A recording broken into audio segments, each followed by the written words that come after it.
अल्हम्दुलिल्लाहि रब्बिल आलमीन वस्सलातु वस्सलामु अला अशरफल अंबियाए वल मुरसलीन अम्मा बाद फ़ाऊज़ु बिल्लाहि मिनश शैतानिर रजीम बिस्मिल्लाहिर रहमानिर रहीम। काला काला तबारक व तआला फिल कुरआनिल मजीद वल फुरकानिल हमीद फ़ी शान हबीबिही वरफ़ाना लक ज़िक्रक सदक़ल्लाहुल अज़ीम। अल्लाह पाक के फ़ज़्ल व करम व इनायत के साथ और मोहम्मद अरबी की निगाह के साथ हमारा ये सिलसिला बज़्म ज़िक्र आज अपने चौथे मरहले में कदम रख रहा है। आज चौथी बज़्म ज़िक्र है। हम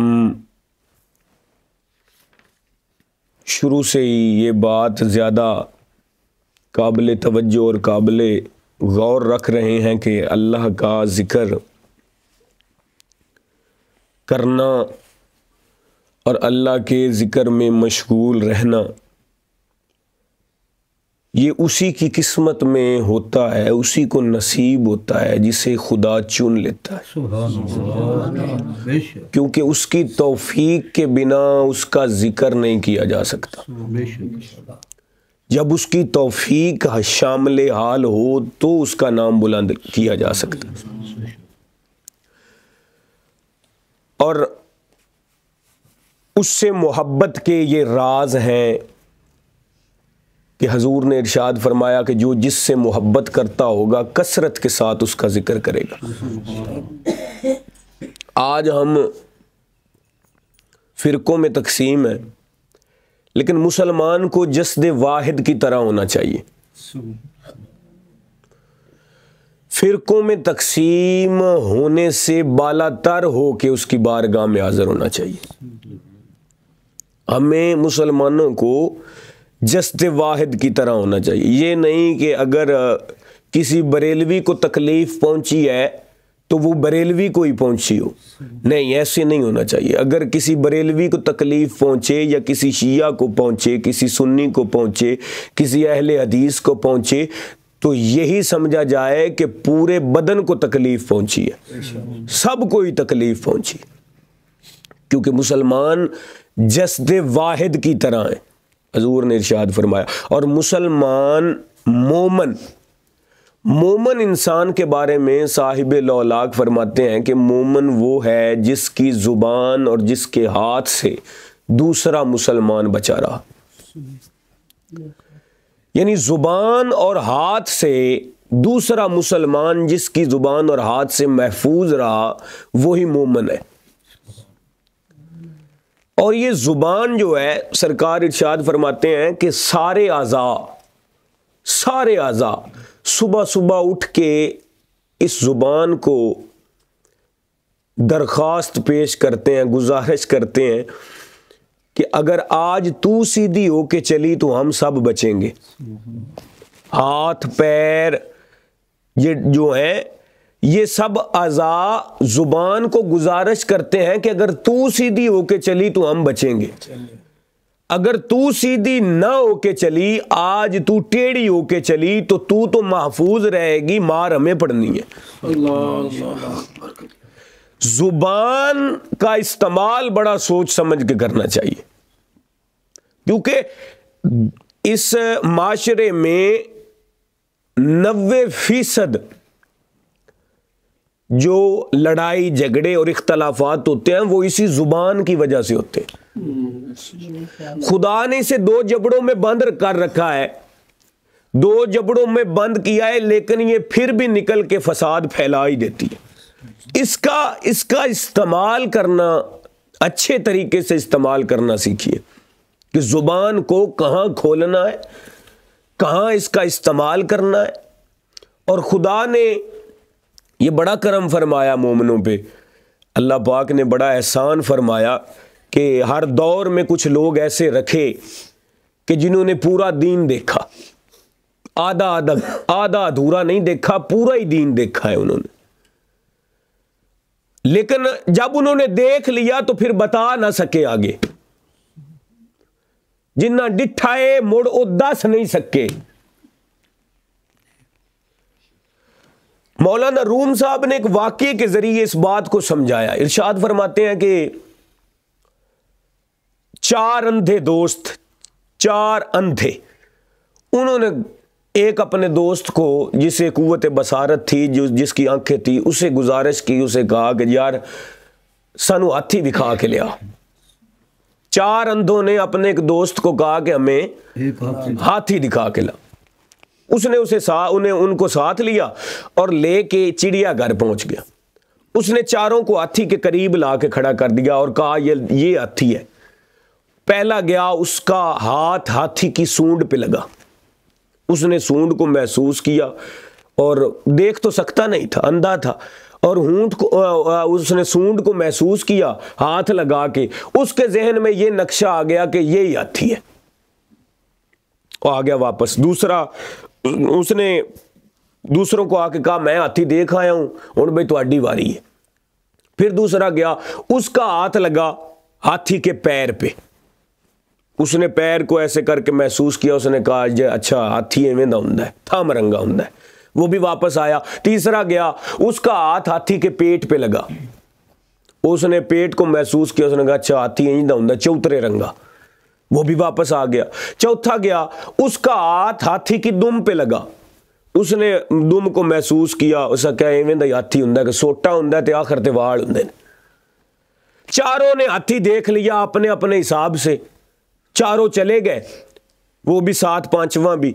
अब वो चारों आपस में बैठ के एक दूसरे को बताने लगे। पहला बोला, उसने कहा आज बड़ा काम होया भाई जनिया। उसने कहा मैं हाथी देख आया, हाथी देखा मैंने।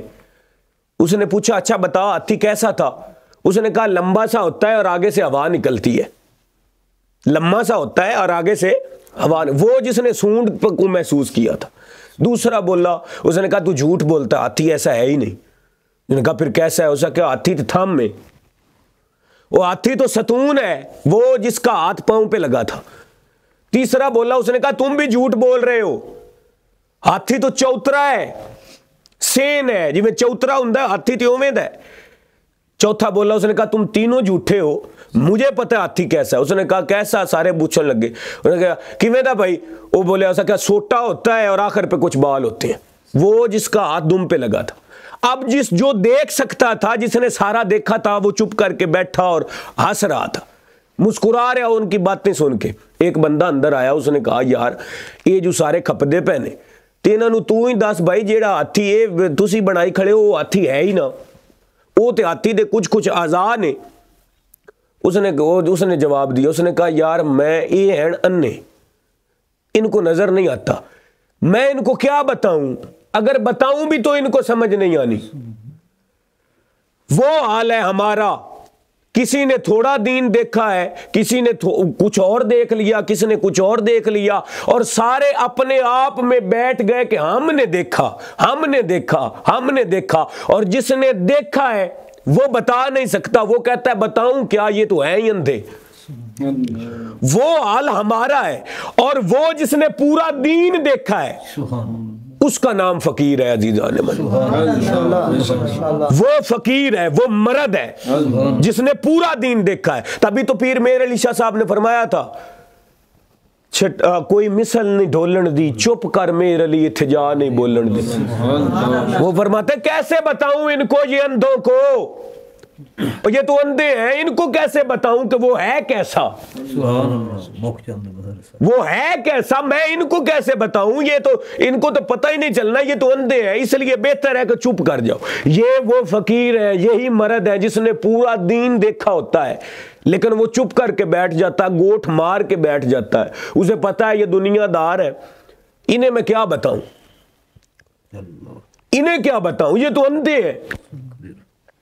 और हजूर ने इरशाद फरमाया, साहिब लौलाक इरशाद फरमाते हैं, सरकार का फरमान है, हजरत अबू मूसा अशरी रजी अल्लाह ताला अन्हु रिवायत फरमाते हैं, इरशाद फरमाते हैं, हजूर ने फरमाया जो दुनिया से मोहब्बत करता है ना, उसकी आखिरत का नुकसान होगा। और जो आखिरत से मोहब्बत करता होगा उसकी दुनिया का नुकसान होगा। अब फैसला तुम्हारा है कि तुम आखिरत को दुनिया पे तरजीह देते हो या दुनिया को आखिरत पे तरजीह देते हो। यह फैसला हमने करना है कि हम दुनिया को आखिरत पे तरजीह देते हैं या आखिरत को हम दुनिया पे तरजीह देते हैं। फैसला हमने खुद करना है। लेकिन ये बात पक्की है कि जिसने दुनिया से मोहब्बत की उसकी आखिरत का नुकसान होगा, और जिसने आखिरत से मोहब्बत की उसकी दुनिया का नुकसान जरूर होगा। हजरत अबू बकर इरशाद फरमाते हैं, कुछ साहबा हजरत अबू बकर के पास आए, आके अर्ज करते हैं कि हम बैठे हजरत अबू बकर के पास और पानी में प्याले में शहद मिला के हजरत को पेश किया गया। जैसे ही हजरत को पेश किया गया, हजरत ने उठाया और मुंह के करीब किया तो रोने लगे, फूट फूट के रोने लगे। एक सवाल करने वाले ने पूछा कि आप रो क्यों रहे हैं? कुछ देर रोते रहे, यहां तक कि सारी महफिल रोना शुरू हो गई। पूछा किसी ने कि आप रो क्यों रहे हैं? इरशाद फरमाया, मैं हजूर के साथ जा रहा था और हजूर रास्ते से किसी चीज को हटा रहे थे। सुभान अल्लाह। हजरत अबू बकर फरमाते हैं, मैं हजूर के साथ था और हजूर रास्ते से किसी चीज को हटा रहे थे। और मैंने पूछा, सरकार क्या हटा रहे हैं? और साहिब लोलाक फरमाने लगे, दुनिया मेरे पास आई थी उसे हटा रहा था। हज़रत अबू बकर फरमाते, मैंने पूछा सरकार फिर हट गई? कहते हैं हजूर ने फरमाया कुछ देर हटी, फिर वापस आई और कहने लगी, आप तो मेरे करीब नहीं आते, लेकिन आपके बाद आने वाले हमेशा मेरे अंदर ही रहेंगे और मैं उनके करीब रहूंगी। आज हमारा हाल क्या है? आज दुनिया हमें महबूब है, हम दुनिया की मोहब्बत में लबरेज हो चुके हैं, दुनिया से मोहब्बत करते हैं। हमने आखिरत को दुनिया पे तरजीह नहीं दी अजीजान मन, बल्कि हमने दुनिया को आखिरत पे तरजीह दी है। आखिरत को दुनिया पे तरजीह नहीं दी, हमने दुनिया को आखिरत पे तरजीह दी है।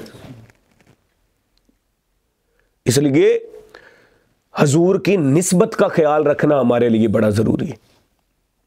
साहिबे लौलाक की निस्बत का ख्याल रखना बड़ा ज़रूरी है। हजूर तो और ख़ास तौर पर अहले बैत के मामले में अपनी ज़ुबान को बड़ा संभल के इस्तेमाल किया करें। जब जहाँ से बात शुरू हुई थी कि ज़ुबान जो है ना, ज़ुबान को अल्लाह ने दो जबड़ों में बंद रखा है, लेकिन ये फिर भी अपना काम दिखा जाती। और अहले बैत के मामले में मोहतात तरीके से अपनी ज़ुबान इस्तेमाल करनी चाहिए, वरना अल्लाह आमाल ऐसे ज़ब्त करता है कि पता भी नहीं चलता और आमाल खाक का ढेर हो जाते। अहले बैत के मामले में अपनी ज़ुबानों को और अपने दिल को अहले बैत के इश्क से लबरेज करने की कोशिश कीजिए, क्योंकि ये वो है कि अगर हजूर के लुआब का कमाल देखिए कि हजूर ने अपनी ज़ुबान अली के मुंह में रखी तो अली की ज़ुबान पे हक जारी हो गया। क्यों हुआ? क्योंकि हजूर ने हक वाली ज़ुबान अली में रख दी थी और फरमाया हजूर ने, अली माल हक अल हक माल अली, अली हमेशा हक के साथ है और हक हमेशा अली के साथ। क्यों फरमाया था? इसीलिए फरमाया क्योंकि अपनी जुबान, वो जुबान जिस पे हक हमेशा जारी रहता है, वो अली के मुंह में रखी। हक हमेशा अली के साथ हुआ और अली हमेशा हक के साथ हुआ। वही जुबान जब हसन के मुंह में रखी तो हम हमेशा हक हसन के साथ चला और हसन हमेशा हक के साथ चले। वही जुबान जब हुसैन के मुंह में रखी तो हुसैन हमेशा हक के साथ चले और हक हमेशा हुसैन के साथ चला।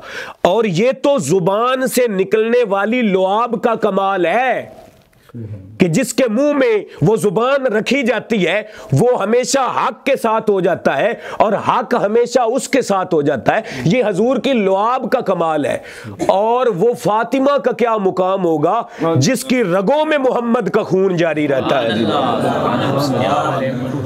जिसके मुंह में हजूर लुआब डाले वो हक के साथ हो और हक हमेशा उसके साथ हो, ये तो लुआब मुस्तफ़ा का कमाल है। लुआब मोहम्मद अरबी का कमाल ये है कि वो हक बोलता रहता है जिसके मुंह में नबी की लुआब चली जाए। और वो फातिमा जिसके बारे में हजूर ने फरमाया अल फातिमा बजा तो मिन्नी, फातिमा मेरे जिगर का टुकड़ा है, और जिसकी रगों में मोहम्मद का खून हो उसका मुकाम क्या होगा अजीज़ान? उस खातून जन्नत के मुकाम का मुकाबला कौन कर सकता है? जब अली के मुकाबले में आने वाले हक पे नहीं है, अली हमेशा हक के साथ है, और जो अली के मुकाबल आया वो हक नहीं हो सकता, जो हसन के मुकाबल आया वो हक नहीं हो सकता। अजीज़ान मन अहबाब जी वकार, नबी तक पहुंचने का रास्ता अहले बैत है। मैं पिछली महाफल में 3 महाफल में यही दरस दिया कि अल्लाह की मोहब्बत को अपने सीने में रखिए, और अल्लाह की मोहब्बत को सीने में रखने का जरिया मोहम्मद मुस्तफ़ा की इत्तबा है। जैसे कुरान ने खुद फरमाया, क्या महबूब अगर ये कहते हैं ना कि हम अल्लाह से मोहब्बत करते हैं, तो इन्हें आप फरमा दीजिए अल्लाह तब तुमसे मोहब्बत करेगा फत्ताबिऊनी, अगर तुम मोहम्मद मुस्तफ़ा की इत्तबा करोगे। और मोहम्मद मुस्तफ़ा की इत्तबा क्या है कि अहले बैत से मोहब्बत की जाए। हजूर ने फरमाया, साहिब औलाद इरशाद फरमाते हैं कि अपनी औलाद को 3 चीज़ें सिखाओ, अपनी औलाद को 3 चीज़ें सिखाओ। सरकार से पूछा गया, सरकार वो कौन कौन सी? फरमाया एक कुरान सिखाओ, फिर फरमाया मेरी मोहब्बत सिखाओ, फिर फरमाया मेरी अहले बैत की मोहब्बत सिखाओ। ये वो चीज़ें हैं जिनका हुक्म हजूर ने फरमाया है कि अपनी औलाद को ये 3 चीज़ें ज़रूर सिखाना। कुरान की मोहब्बत, मेरी मोहब्बत और मेरी अहले बैत की मोहब्बत, मेरी आल की मोहब्बत, इनको सिखाओ। जब अहले बैत से मोहब्बत होगी फिर हजूर से मोहब्बत होगी, और जब हजूर से मोहब्बत होगी तो खुद ब खुद अल्लाह से मोहब्बत हो जाएगी अजीज़ान। और जो जिससे मोहब्बत करता है वो कसरत के साथ उसका जिक्र किया करता है, कसरत के साथ उसका जिक्र करता है। और ये तड़प होनी चाहिए इंसान के दिल में, ये तड़प होनी चाहिए कि हमने जिसे महबूब कहा है, वो जिन्हों असी महबूब आख्या है साईं, उदा ना लैन लग्या तड़फना जरूर चाहिए इंसान। एक बार जिससे मोहब्बत का दावा कर दिया, जिसे अपना महबूब बना लिया, जिसे अपना महबूब कह लिया, फिर उसकी मोहब्बत को दिलो जान में बसाने की कोशिश कीजिए अजीज़ान मन। और मोहब्बत को जाहिर करने का तरीका ये है कि जिससे मोहब्बत की जाए उसका कसरत के साथ जिक्र किया जाए, कसरत के साथ उसका जिक्र किया जाए। हजूर ने फरमाया कि जो जिससे मोहब्बत करता है कसरत के साथ उसका जिक्र करता है। अब हम जिक्र करेंगे और जिक्र इसी कैफियत में करेंगे, इसी बात में, इसी कैफियत में डूब के जिक्र इलाही किया जाएगा, यही महसूस करते हुए कि खुदा हमें देख रहा है। दर्जाए एहसान से नीचे जाके जिक्र करने का फ़ायदा नहीं अजीज़ान मन। दर्जाए एहसान में रह के जिक्र कीजिए और जिक्र करते हुए महसूस कीजिए कि परवरदिगार आलम की निगाह हम पे है। अल्लाह सानू वेंदा पे है, वेंदा सिर्फ सानू ही पे है। अगर ये दर्जा जो है ये आला दर्जा है, इससे भी अफजल दर्जा ये है कि मैं अपने परवरदिगार को देख रहा हूं। इसी कैफियत में सबसे अफजल जिक्र जो हजूर ने फरमाया, अफजलो जिक्र ला इलाहा, बात की है, अब भी फिर दोहरा रहा हूं कि दर्जाए आसान पे फायज हो के जिक्र कीजिए। जिक्र में ये कैफियत शामिल हो कि परवरदिगार सिर्फ मुझे देख रहा है, इस वक्त मुझे देख रहा है, बस ये कैफियत हो। और अपने आप को बारगाहे इलाही में हाजिर समझिए और महसूस कीजिए कि वो मुझे देख रहा है। और मैं फिर ये बात बताना ज़रूरी समझता हूँ कि अपनी ज़िंदगी को मोहब्बत के साथ गुजारो। मोहब्बत फैलाना सीखिए, कता तल्लकी से बचिए, मोहब्बत फैलाना सीखिए, मोहब्बत करना सीखिए। हजूर अल्लाह ने इरशाद, अल्लाह का फरमान है, हदीस कुदसी है, अल्लाह इरशाद फरमाता है कि जो कता ताल्लुकी के साथ अपना ताल्लुक जोड़ता है फिर मैं उसके साथ अपना ताल्लुक तोड़ देता हूँ। जो अपना ताल्लुक किसी रिश्तेदार से तोड़ता है फिर वो रिश्तेदार से ताल्लुक नहीं टूटता, फिर वो रब से रिश्ता टूट जाता है। और जो सुलह रहमी के साथ किसी के साथ ताल्लुक जोड़ता है, अल्लाह फरमाता है फिर मैं उसके साथ ताल्लुक जोड़ लेता हूँ। मोहब्बत को फरोग दीजिए, मोहब्बत करना सीखिए, मोहब्बत को फरोग दीजिए। और दर्जाए एहसान से नीचे जिक्र करने का फ़ायदा नहीं है। ये मैं पहले, सिर्फ ज़ुबान ज़ाकर नहीं होनी चाहिए, आपका दिल भी ज़ाकर होना चाहिए, और दिल के रास्ते से होता हुआ ये जिक्र रूह तक सिमाता जाए। अज़ीज़ान मन, इस तरह अपने रब का नाम बुलंद कीजिए। अल्लाहू अल्लाहू अल्लाहू अल्लाहू अल्लाहू अल्लाहू अल्लाहू अल्लाहू। गुंबदे खिज़रा नूं अखां दे सामने रखिया जे, महबूब मदीने वाले नूं अखां दे सामने रख के जिक्र।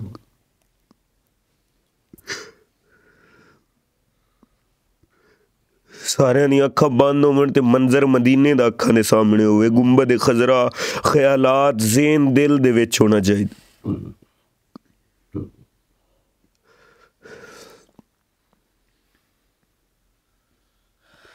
सल्लल्लाहु अलैहि वसल्लम, सल्लल्लाहु अलैहि वसल्लम, सल्लल्लाहु अलैहि वसल्लम। भी मैं ये बात बयान की है, पहले भी अर्ज़ कर चुका हूँ कि दर्जा एहसान से नीचे आके जिक्र का फ़ायदा नहीं। बार बार हर जिक्र से पहले इसी चीज़ का दरस था कि आप उस दर्जे पे फायज होने के काबिल हो जाएं, कि इस तरह महसूस करना शुरू करें कि आप यही महसूस करें कि बारगाह इलाही में हाज़िर हैं और रब देख रहा है, और सिर्फ इस टाइम मुझे ही देख रहा है। और मैं, उससे ऊपर दर्जा है कि मैं अपने परवरदिगार आलम को देख रहा हूँ। और जिक्र इसलिए कीजिए कि वो जिक्र के काबिल है, इसलिए ना हो कि मैं जन्नत के लालच में करूं या जहन्नम के खौफ से करूं। ये व्यापार है, ये प्यार नहीं। अजीज़ान ना जन्नत का लालच हो और ना जहन्नम का खौफ हो, ऐसे जिक्र उसका किया जाए। अहयाउल उलूम में इमाम गजाली रहमतुल्लाह ताला अलैह एक वाक़या नकल फरमाते हैं, इरशाद फरमाते हैं, हज़रत ईसा अलैहिस्सलाम एक गिरोह के करीब से गुजरे जो बड़े कमज़ोर थे। उनसे पूछते हैं, हाँ भाई आपको क्या मसला हुआ है, आप क्यों इतने कमज़ोर हो गए? वो कहते हैं हम अल्लाह के ज़िक्र में रहते हैं इसलिए कमज़ोर है। उन्होंने कहा, हज़रत ईसा फरमाते हैं, हाँ भाई ज़िक्र क्यों करते हो अल्लाह का? जी इसलिए करते हैं कि अल्लाह पाक हमें जन्नत में दाखिल फरमा देगा। फरमाया ठीक है, आप आगे गुजर गए। फरमाते हैं आगे गए, एक गिरोह और बैठा हुआ बड़ा कमज़ोर, उनसे भी ज़्यादा कमज़ोर। फरमाया तुम कमज़ोर क्यों हो गए? कहने लगे जी अल्लाह का जिक्र करते हैं इसलिए कमज़ोर। फरमाया किस लिए जिक्र करते हो अल्लाह का? जी इसलिए करते हैं कि अल्लाह हमें जहन्नम से निजात देगा। फरमाया तुम भी ठीक ही हो।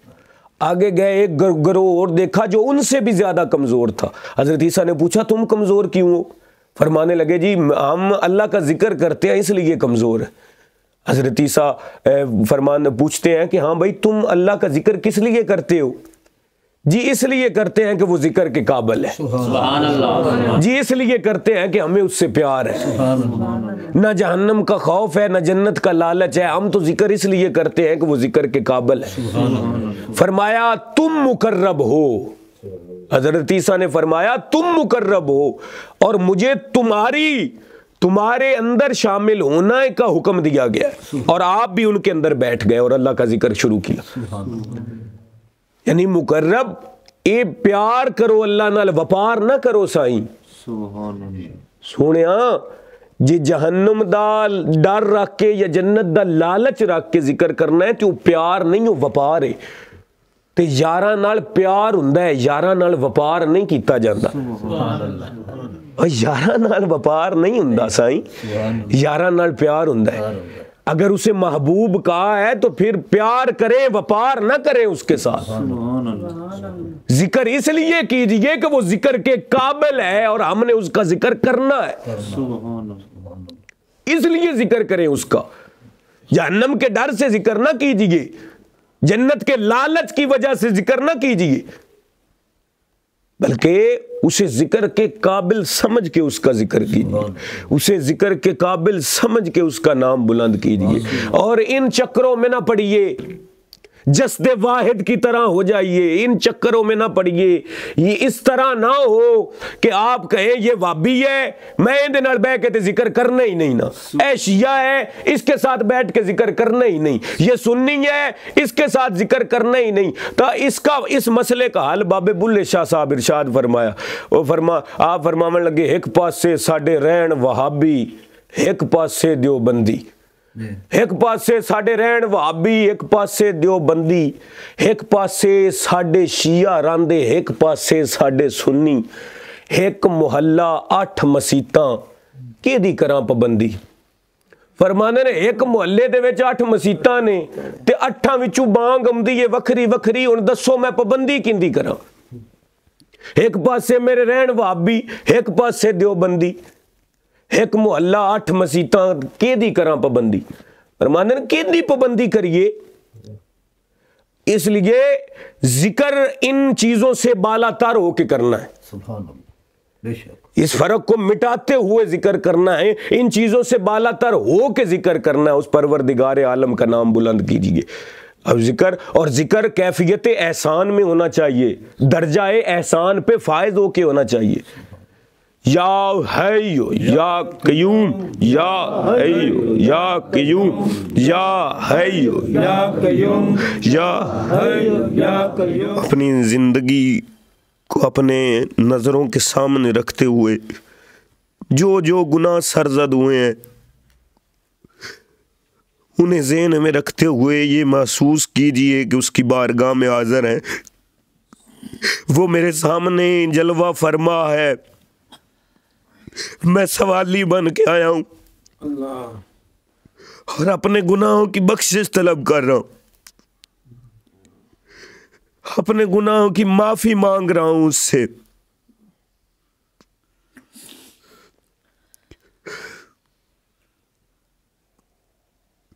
अपने रब को अपने आप को अपने रब की बारगाह में महसूस कीजिए। अपने रब को अपनी आंखों के सामने महसूस कीजिए।